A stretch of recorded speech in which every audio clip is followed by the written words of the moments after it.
is our very own treasurer, Leticia D is gone. Letty's going to be evaluating Richard Zamora, whose speech was entitled School Discipline.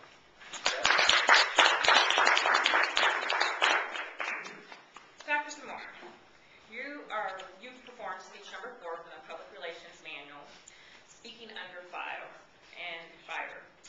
Your title of your speech was School Discipline, and it was a follow-up to a speech you had done, I guess it was about a month ago, regarding corporal punishment. The purpose of your speech was to speak about a controversial issue, which corporal punishment I would think is controversial. Anything involving some act of violence, I would suppose, is controversial. You are to persuade the audience to at least accept that your position is at least merit. So not necessarily persuade us to agree with you, but just to have the audience be compelled to at least think about the issue. When you began your speech, you quoted Paulson's theory of involuntary behavior and learned behavior. I would say about a minute into the speech is when I figured out what your position was. I mean, having not really taken the cue from your earlier speech, at least I didn't hear it, give a position of this is where I stand. Just affirm this is where I stand before going into your examples.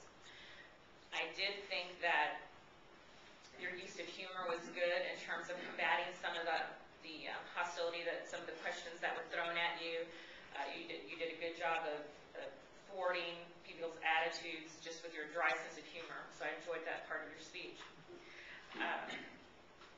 The examples that you gave in terms of real-life examples of some of the behaviors that children might have in the classroom and how to combat them through positive reinforcement, I thought was effective.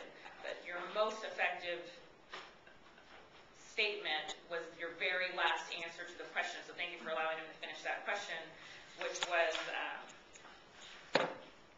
giving us the example of the middle school that you had worked at, the fact that the children had set the school on fire the day before you had arrived there. I thought was very impactful because I think sometimes we forget what school was like when we were in middle school.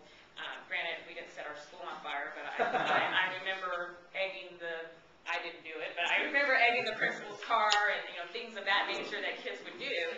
And so I think it's good to give a real-life story of how these positive reinforcements maybe didn't cure the fact that these kids were unruly, but made a good impact of improving behavior. I think that was your biggest